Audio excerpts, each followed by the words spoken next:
Pertama-tama saya akan menjelaskan apa itu hubungan internasional. Hubungan internasional atau HI adalah bidang studi yang meneliti interaksi antar negara-negara dan aktor-aktor non-negara di panggung global. Ini mencakup berbagai aspek seperti politik, ekonomi, hukum, budaya, dan keamanan. Tujuannya adalah untuk memahami dan menjelaskan pola-pola interaksi, konflik, dan kerjasama di antar entitas yang berada di dunia internasional. 3 aktor utama dalam hubungan internasional dan perannya negara atau state. Peran dalam dinamika politik global. Yang pertama, pembuatan kebijakan. Negara adalah aktor utama dalam menetapkan dan melaksanakan kebijakan luar negeri. Mereka menggunakan diplomasi, perjanjian, dan aliansi untuk mencapai tujuan nasional dan mempertahankan kedaulatan. Yang kedua, pemain kunci dalam keamanan global. Negara mengelola angkatan bersenjata dan strategi pertahanan, serta keterlibatan dalam aliansi keamanan seperti NATO. Mereka juga berperan dalam menyelesaikan konflik internasional dan menjaga perdamaian. Yang ketiga, penyediaan bantuan dan kerjasama ekonomi. Negara berpartisipasi dalam perdagangan internasional, investasi, bantuan luar negeri yang mempengaruhi ekonomi global. Mereka menegosiasikan perjanjian perdagangan dan bergabung dengan organisasi ekonomi seperti WTO, organisasi internasional atau International Organization. Selanjutnya, peran dalam dinamika politik global ada yang pertama, platform untuk kerjasama global. Organisasi internasional seperti Perserikatan Bangsa-Bangsa atau PBB menyediakan forum untuk negosiasi dan kerjasama multilateral. Mereka menangani isu-isu global seperti perubahan iklim, hak asasi manusia, dan perdamaian. Yang kedua, ada pengawasan dan mediator. Organisasi internasional bertindak sebagai pengawas untuk memastikan kepatuhan terhadap hukum internasional dan mediasi dalam sengketa internasional. Misalnya, Mahkamah Internasional atau ICJ menyelesaikan perselisihan hukum antar negara.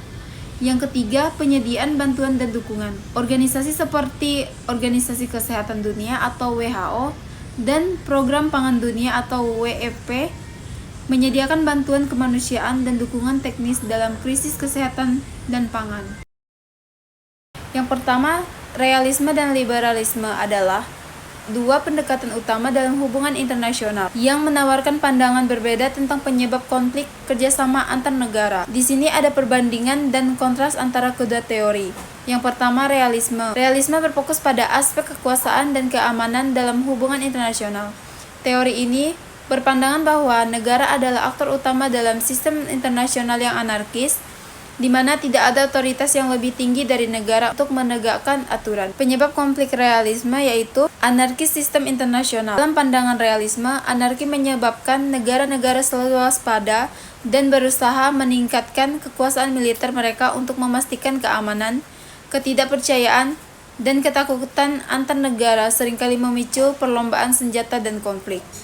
Penyebab kerjasamanya yaitu aliansi militer. Kerjasama terjadi terutama melalui pembentukan aliansi militer untuk mengimbangi ancaman dari negara lain.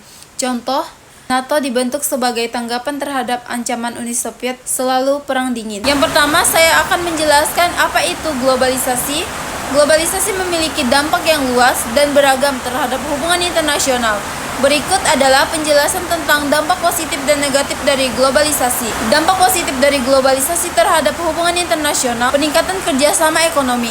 Globalisasi mendorong perdagangan bebas dan investasi internasional, memungkinkan negara-negara untuk saling menguatkan melalui pertukaran barang dan jasa.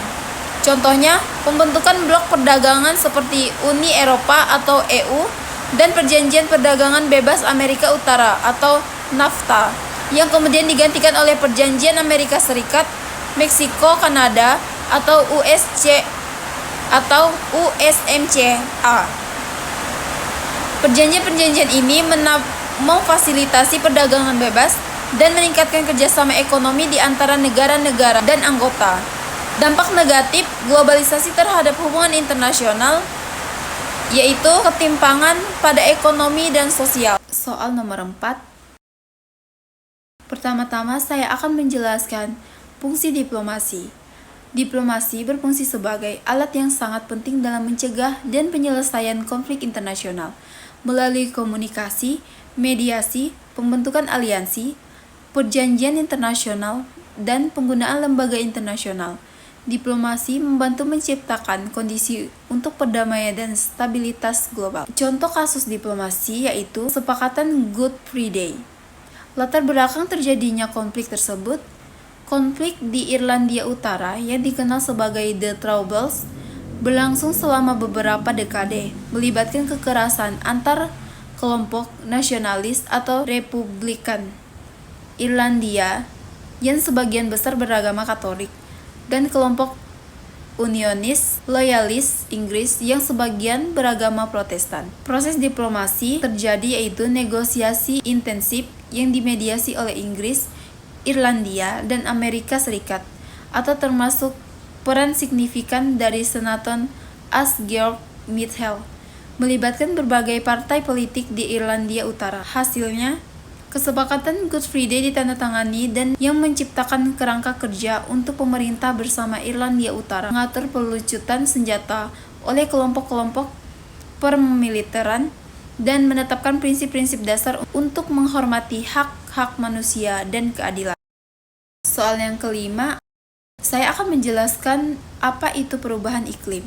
Perubahan iklim adalah salah satu tantangan terbesar yang dihadapi oleh umat manusia, dan organisasi internasional memainkan peran penting dalam mengoordinasikan upaya global untuk mengatasinya. Berikut ada analisis peran organisasi internasional dalam menangani perubahan iklim. Ada 3 organisasi internasional yang terlibat seperti UNFCCC, IPCC, dan GCF, memainkan peran krusial dalam mengkoordinasikan, memfasilitasi, dan mendukung upaya global untuk mengatasi perubahan iklim.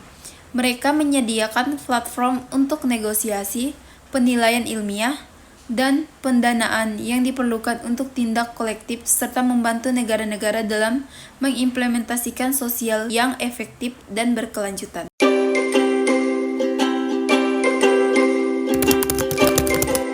Sekian tugas video dari saya.